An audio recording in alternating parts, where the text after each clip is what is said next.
2 Samuel 18, versículo 19. Diz assim a palavra do Senhor.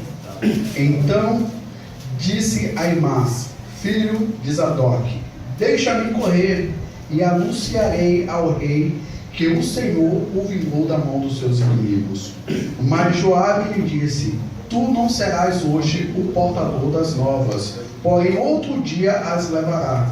Mas hoje não dará nova, porque é morto o filho do rei. E disse Joabe ao cuxita: vai tu, e diz ao rei o que viste. E o cuxita se inclinou a Joabe e correu.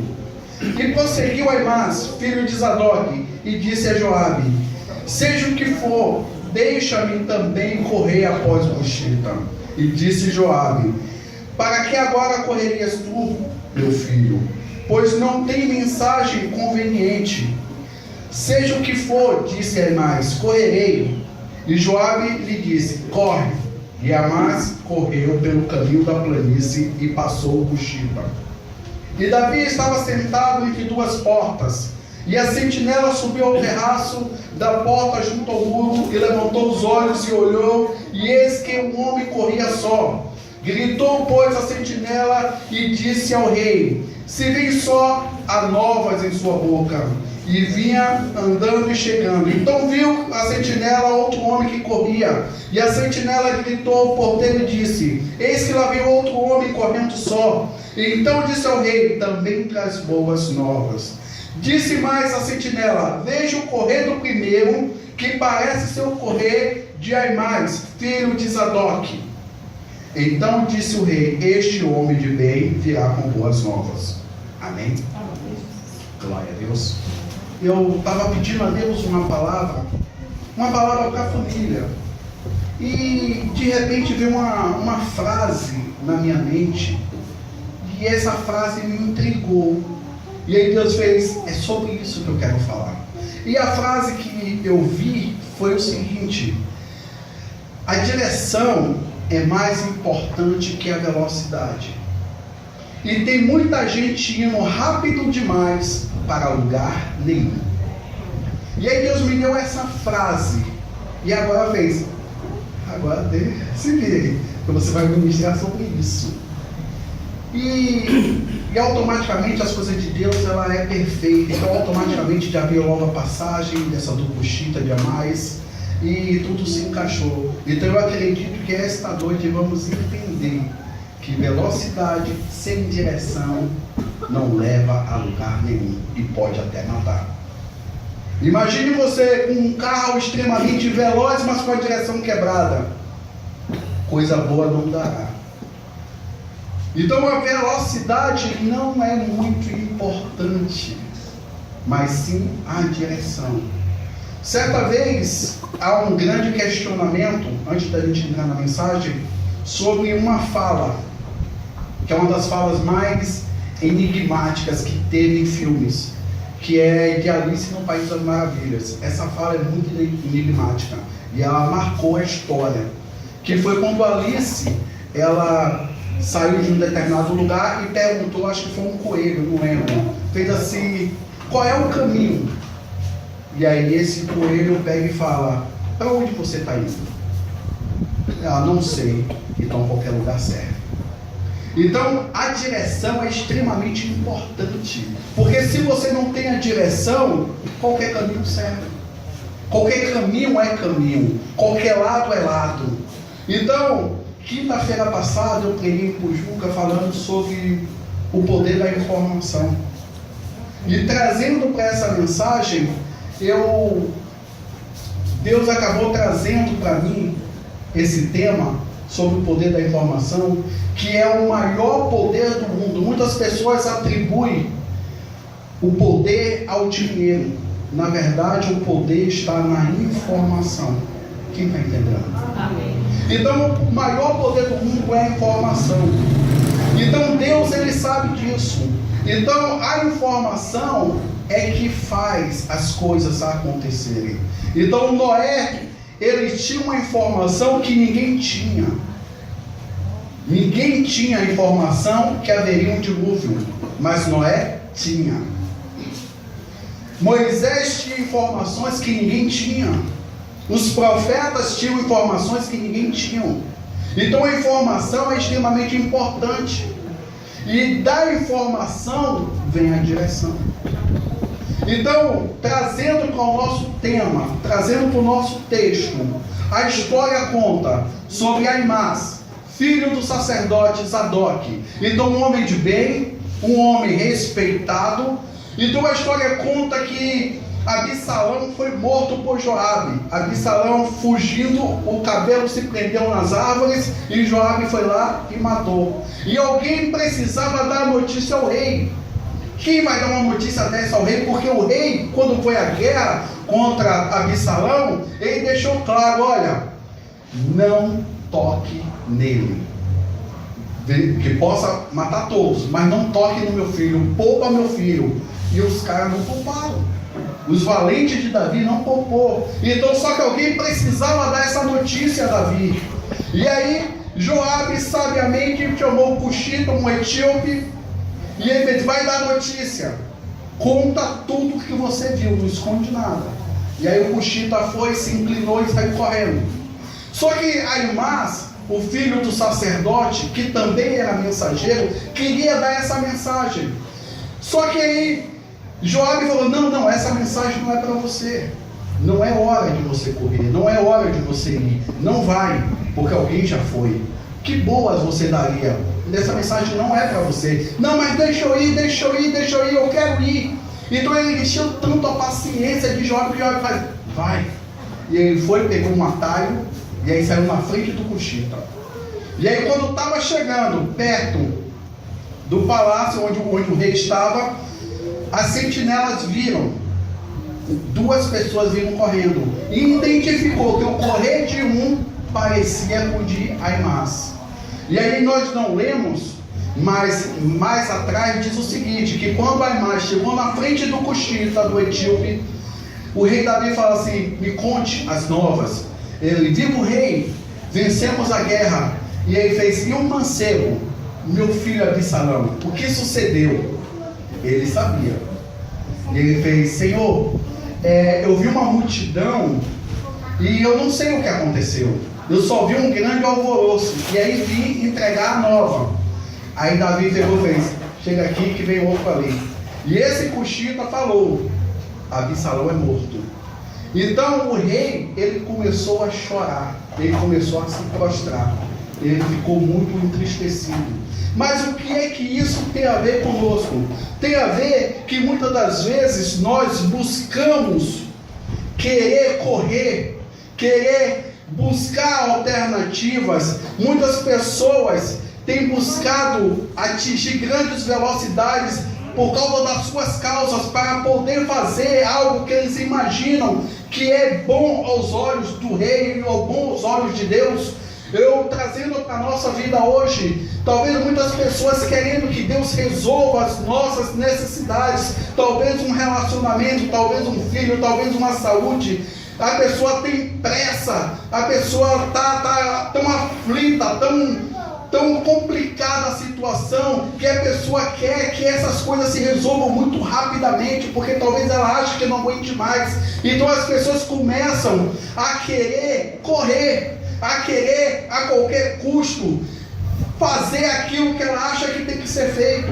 Então as pessoas começam a participar de campanhas a qualquer custo, as pessoas começam a fazer todo tipo de ações, porque fulano disse que assim resolve. Não, olha, você ora às madrugadas, tal e tal hora, você ora assim, e as pessoas começam a fazer, elas estão correndo, porque elas querem que as coisas resolvam dentro da velocidade que elas querem. Elas acham que quanto mais elas correrem, mais a bênção chega, mais as coisas vão acontecer, mais perto do rei ela chega, mais o rei vai impor as mãos. Mas a velocidade não tem nada a ver. A velocidade, ela não nos leva a nada. A velocidade, ela não nos garante nada, se não tiver a direção.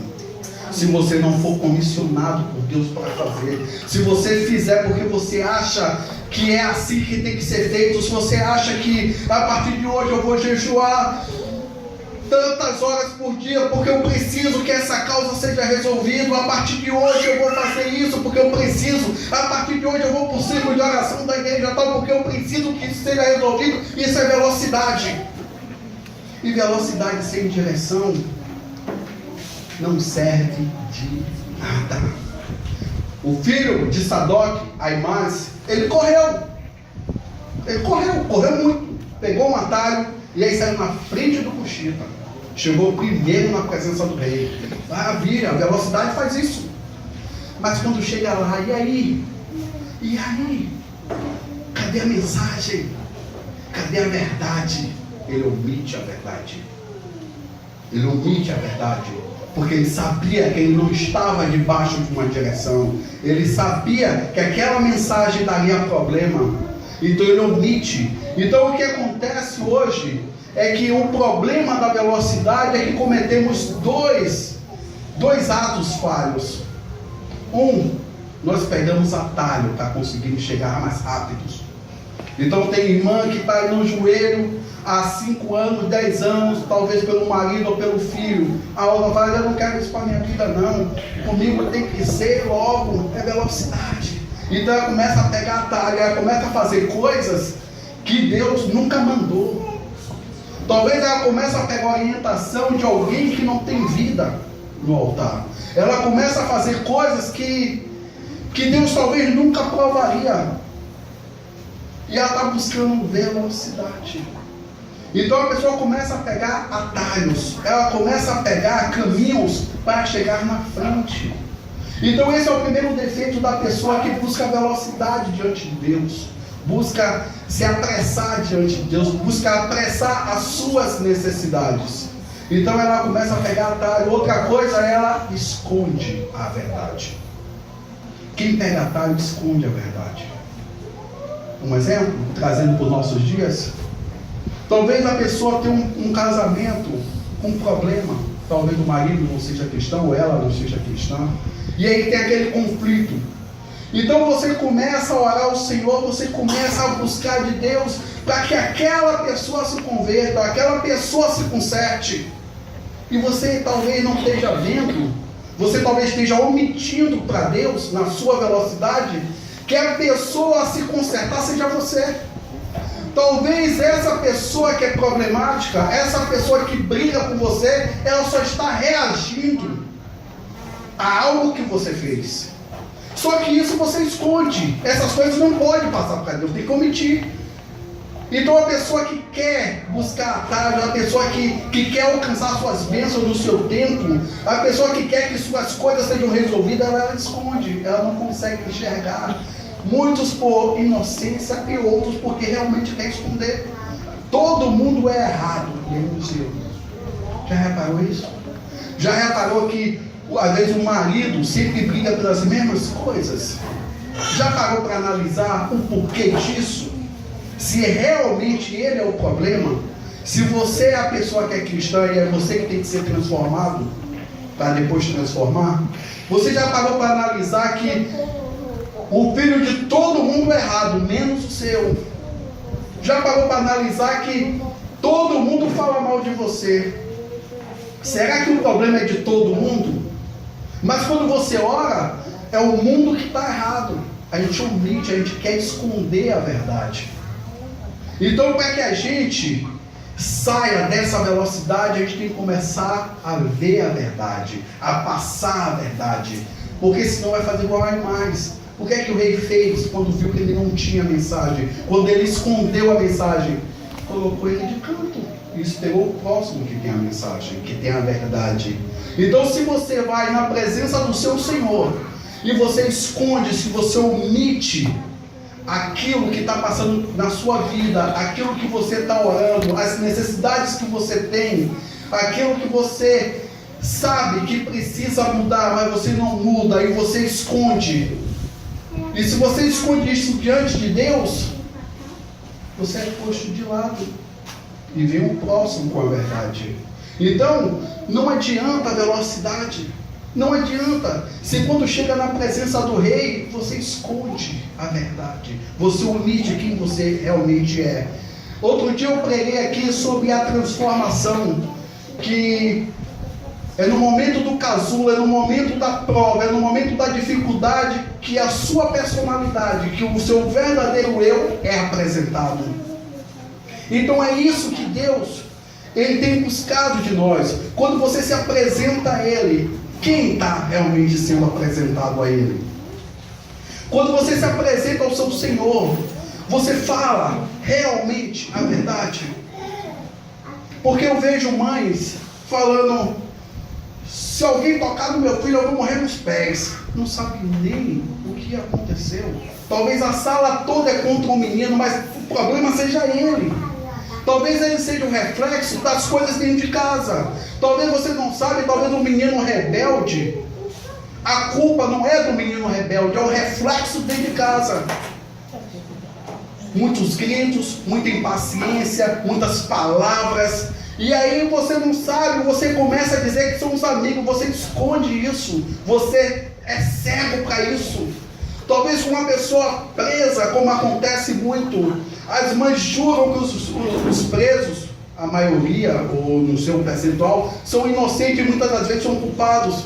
Não é que vai ser julgado isso, mas assim, a gente precisa entender a realidade, a gente precisa orar a Deus com a verdade e não esconder isso. Aleluia. Certo dia, uma pessoa veio me procurar para orar por uma causa, e essas coisas normalmente eu já corto logo. E aí, porque o filho dela estava preso. A primeira pergunta é: ele é culpado ou ele é inocente? Não, é porque ele andava com os amigos que não sei o que. Ele é culpado ou ele é inocente, minha irmã? Ah, ele é culpado. Ok. Se ele é culpado, a nossa oração vai ser de um jeito. Se ele é inocente, a oração é de outro. Mas você tem que falar a verdade. Você não pode tampar o sol com a peneira. Você não pode ir diante do rei cheio de mentiras, cheio de omissões, não enxergando a verdade. Então você não pode correr. Você não pode querer velocidade, você não pode querer ganhar sua família para Jesus, você não pode querer restaurar o seu casamento, você não pode querer restaurar o seu filho, o seu marido, se você não traz a verdade diante de Deus, se você esconde a verdade, se você esconde os seus próprios defeitos, se você esconde aquilo que você fez que gerou determinada ação, isso a gente esconde, a gente só vê o defeito do outro. Então toda vez que a gente fecha os olhos para os nossos defeitos e olha os defeitos dos outros, nós estamos omitindo a verdade. E toda vez que nós omitimos a verdade, as coisas não acontecem na velocidade que nós queremos, até que a gente descubra qual é a verdade. Porque a Bíblia fala: adorai o Senhor em espírito e em verdade. Não adianta com mentiras. Não adianta esconder as coisas. Então o primeiro princípio para a gente ter uma vida transformada, para a gente transformar a nossa casa, para a gente ser um agente de transformação, é entender que não adianta, você vai passar anos e anos e anos e as coisas não vão acontecer enquanto você não admitir a verdade. Enquanto você não admitir a verdade, enquanto você não admitir talvez uma culpa. Porque não é o julgamento que Deus quer fazer sobre você, é que você traga a verdade, que você admita a verdade, porque é só com a verdade que Ele tem agora a capacidade de lhe transformar, porque você sabe exatamente quem é você e o que você fez, e aí gera o perdão. Mas enquanto você não admitir a verdade, porque num exemplo que Deus foi extremamente duro, que eu falo assim: rapaz, Deus foi duro, numa relação entre Davi e Saul. Todo mundo sabe o que Davi fez, né? Davi adulterou, matou. Davi era sanguinário. Davi matava crianças, matava mulheres, matava homens, chegava numa cidade, arrasava tudo. Davi fazia salseiro mesmo. Davi era matador de verdade mesmo. Saul não matava crianças. Saul não era sanguinário. Saul é um cara bom. Verdade. Mas Davi fez uma coisa, Saul fez uma coisa e teve dois pesos. Sabe por que a presença de Deus saiu da vida de Saul? Porque Saul não quis esperar Samuel para sacrificar, para poder ir para a guerra. Então Samuel estava demorando. Então Saul, rapaz, os caras já estão chegando. E Samuel nada. Daqui a pouco Davi diz, rapaz, eu sou o rei. A presença do Senhor é comigo. Então traz um carneiro aí. Matou o carneiro. Quando ele terminou de matar o carneiro, Samuel aparece. O que você fez? Aí ele disse, Samuel, você demorou, Samuel. Você demorou, as pessoas já estavam chegando aí, os nossos inimigos, eu matei e vou para a guerra porque Deus é conosco. Ele fez, que coisa terrível que você fez. Deus, a partir daquele momento, fez, a partir de hoje, eu abomino Saul. E você, Samuel, está proibido de ir até Saul. A minha presença não está mais com ele, por causa disso. Davi adulterou. O profeta veio até ele, falou, você adulterou, você fez isso, você fez aquilo, e a presença de Deus não saiu de Davi. Davi fez coisa pior, mas a presença de Deus não saiu de Davi. Sabe por quê? Sabe por quê? Você sabe por que Deus teve 2 pesos e 2 medidas? Um não matou, um não fez nada demais. Deus abominou ele de uma vez por todas. E Davi fez um salseiro terrível, e Deus se compadeceu dele por causa da verdade. Amém. Quando Samuel chegou e foi reclamar com Saul, Saul foi questionar. Saul não reconheceu o seu erro. O erro ele transferiu para Samuel, que chegou atrasado. Quando fez isso, ele veio, não quero mais. Uma pessoa que não tem a capacidade de reconhecer a verdade, reconhecer os seus erros, são postas de lado. Mas quando o profeta chegou a Davi, que Davi entendeu que se tratava dele, se rasgou e se jogou no chão e se humilhou. Aleluia. Deus me perdoa. A verdade. Reconhecimento da verdade. E a presença de Deus, a Bíblia fala, nunca se apartou de Davi. Mas de Saul, que fez muito menos, se apartou por causa da verdade.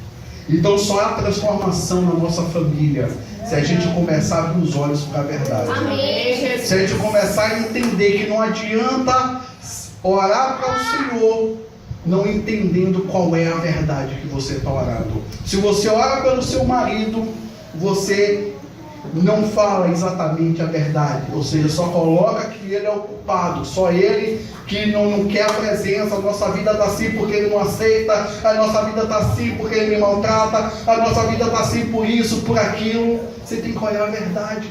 É de fato a verdade? Não é, irmão, é a verdade, ele é assim. E o que você tem feito? Será que ele não é um reflexo do que você está fazendo? Será que ele não é um reflexo daquilo que você faz? Porque todos conheciam o caminhar de animais. Você vê que a pessoa que estava olhando, quem estava chegando, de longe sabia quem estava correndo. Aquele correr é o correr de animais, filho do sacerdote. Então Deus, ele conhece as suas passadas. Não adianta querer enganar o Senhor, não adianta querer omitir as coisas para Deus, porque ele conhece o seu caminhar, ele conhece. Porque você talvez esteja omitindo, você não está omitindo da agora. É de um período. Então ele sabe como você caminha. Então se a gente quer mudança, a gente tem que começar a mudar a nossa mente, o nosso entendimento. É começar a olhar seu filho de verdade e não os filhos dos outros. Você começar a olhar para você de verdade e não os maridos ou as mulheres dos outros. Você começar a olhar a sua casa de verdade, não a casa dos outros. E você começar a trazer a verdade. Senhor, o que é que eu preciso mudar? Deus, o que é que eu preciso me transformar para ser uma pessoa melhor? Deus, talvez eu preciso que ele seja salvo, que ela seja salva, meus filhos sejam salvos. Mas eu quero ser a pessoa mais salva dessa casa. Aleluia. Eu tenho que ser o agente de transformação. Eu tenho que ser a referência. Eu tenho que ser a pessoa que traga a verdade. Eu tenho que ser a pessoa que caminha na frente. Eu tenho que ser a pessoa que tem a direção e não colocar a salvação de toda a casa naquele que ainda não foi salvo. Porque a gente tem a mania, se o marido fosse salvo, a coisa estaria muito melhor. Se os filhos estivessem na presença, não teriam tantos problemas. Se tivesse essa situação, a vida seria assim. Não tem nada a ver. Não tem nada a ver. A coisa é melhor quando você decide se tornar melhor. Você é o agente de transformação. Você é a pessoa escolhida. Você é o sacerdócio da tua casa. Você é que foi levantado na tua casa. Então, as transformações partem de você. As transformações partem das suas atitudes. Então, a gente, nesta noite, se a gente quer ter uma vida transformada, se a gente quer ganhar a nossa casa, se a gente quer ganhar a nossa parentela, se a gente quer ganhar os nossos filhos, maridos e esposas, vamos começar a nos transformar nós. Amém. A verdade tem que partir de nós. As mudanças acontecem primeiro em nós. Nós vamos ser o reflexo das mudanças. Então as pessoas que reagem a nós vai ter que reagir positivamente e não negativamente. Então você tem que ser um reflexo de uma mudança em outra pessoa. Essa outra pessoa vai ter que ver em você essa transformação. Vai ter que ver em você a presença de Deus. Vai ter que ver em você a verdade. Vai ter que ver em você a direção, o caminho. Você é o portador das novas. É você que tem que levar as novas. É você que mostra o caminho. É você que diz qual é o caminho. Porque se você quer ganhar a sua casa e você não leva as novas, você não leva a verdade, você não leva um caminhar dentro da trilha correta, você pega atalho, é posto de lado.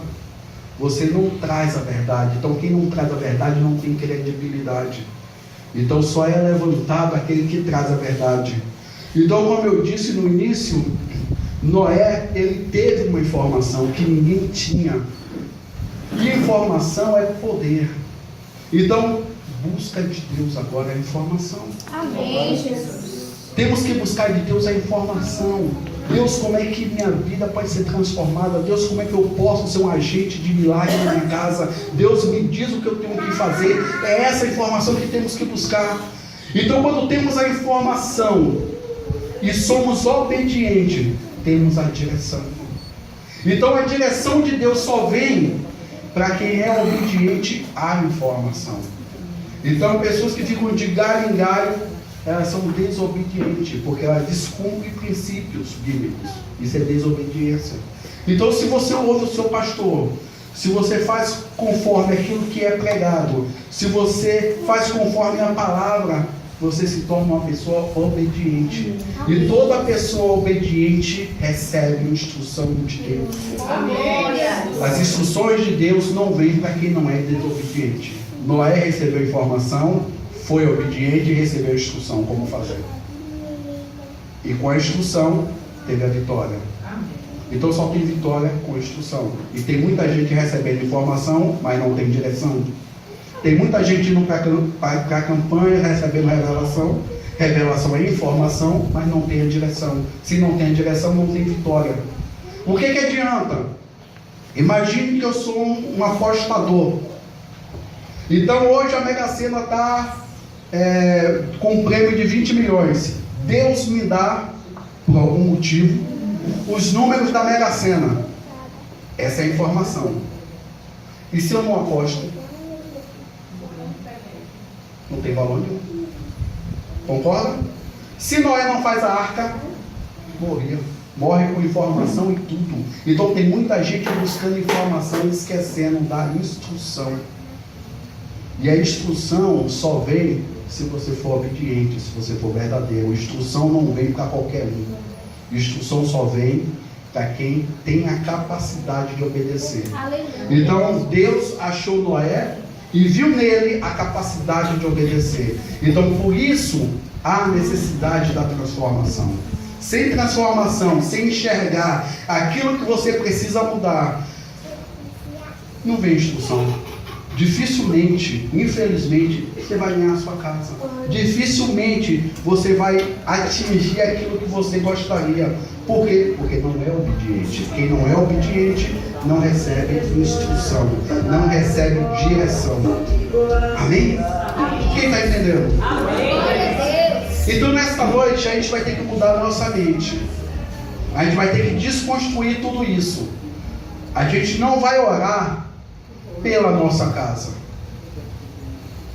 porque a transformação da nossa casa tem que partir de nós. Aleluia. A gente vai orar pelas nossas transformações, para que a gente comece agora a adquirir um espírito de obediência, um espírito de verdade, um espírito que venha tirar tudo aquilo que não agrada ao Senhor. Porque só com essa transformação vamos ter a direção exata daquilo que nós precisamos fazer para ter a vitória. Amém? Então fica de pé. Amém, Jesus. Aleluias. Aleluias. Aleluias. Glória a Deus. Aleluia, Jesus. Então eu quero que você feche os olhos e comece a imaginar quais os problemas que você tem enfrentado, qual é a dificuldade que você tem vivido, quais as coisas que você precisa que Deus ponha a mão, qual é a sua necessidade mais urgente. Então eu quero que você feche os olhos e comece a imaginar isso. E você comece a imaginar quanto tempo você está assim. E você comece a imaginar o que você tem feito esse tempo todo. Você começa a imaginar cada coisa que você fez, a cada corrida que você fez, a cada atitude que você fez. E com esse pensamento, você agora vai desconstruir tudo isso. E você vai orar diferente. Você não vai orar, Senhor, me ajuda na minha causa tal. Senhor, entra na minha casa assim. Senhor, eu preciso que o Senhor transforme isso. Deus, eu preciso que tua mão seja com isso ou com aquilo. Você vai orar diferente. Você vai orar agora, Senhor, o que eu preciso fazer para que o Senhor me transforme? Senhor, o que eu preciso fazer para que a tua mão seja sobre mim? O que eu preciso fazer, Senhor, para obter a direção tua, Deus? Oh Deus, o que eu preciso fazer? O que eu preciso me dispor? O que eu preciso correr? Para onde eu tenho que correr, Senhor? Para que a tua mão seja comigo. Oh Deus, o que eu preciso fazer, meu Deus? Para que a verdade chegue onde tem que chegar. Oh Deus, o que eu preciso fazer, Senhor? Para que a minha causa seja colocada nas suas mãos. Oh Deus, o que eu preciso fazer, Senhor? Onde eu preciso mudar? Onde eu preciso ser transformado? Onde eu preciso ser curado, Senhor? Para que o Senhor faça obra na minha casa. Oh Deus, em nome de Jesus, o que eu preciso fazer, Senhor? Oh Deus, qualquer coisa, Senhor, eu me disponho a fazer. Eu obedeço às tuas instruções, Deus, para que a minha casa seja salva, para que o Senhor salve o meu marido, para que o Senhor salve a minha esposa, para que o Senhor salve os meus filhos. Deus, o que eu preciso fazer? Deus, me transforma, me levanta, Senhor, como um instrumento em tuas mãos.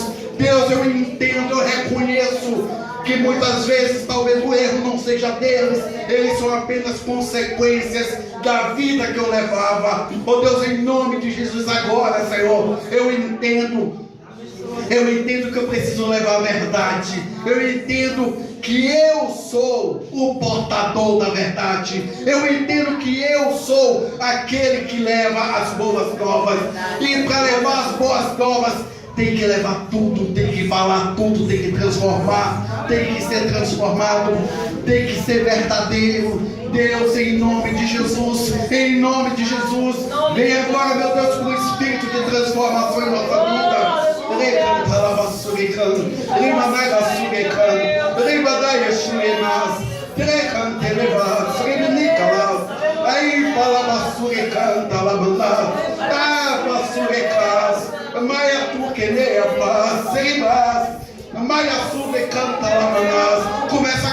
Começa a clamar. Começa a dizer: Deus, me transforma. Deus, eu preciso de ti, Senhor. Oh, Senhor, sou eu primeiro, Deus. Sou eu primeiro que preciso ser transformado. Sou eu primeiro que preciso mudar minha mente. Oh, Deus, em nome de Jesus. Em nome de Jesus, a minha casa vai melhorar quando eu melhorar. A minha casa vai se transformar quando eu me transformar. Oh Senhor, eu sou o teu mensageiro, Senhor. Manda-me, Senhor. Manda-me, Senhor, entregar a verdade. Oh, recantava, surecam, lima naga surecam, lima lavava, checanta lavava, arriba surecam. Maia surecam, telemanas. Ore, atrai a presença dele, atrai a presença dele, atrai a presença dele. Você é o mensageiro, ele vai te receber, ele vai te receber. Fala a verdade a ele, se expressa diante dele. Oh, recanta lavassu, lima nagassu, recanta lamanas. Oh, aleluias. Aleluia. Oh, glória a Deus. Glória a Deus. Oh, dá uma salva de palmas para o nosso Deus. Mais forte, mais forte, mais forte porque Ele merece. Mais forte porque Ele merece. Mais forte. Aleluia. Aleluia. Glória a Deus. Glória a Deus. Aleluia.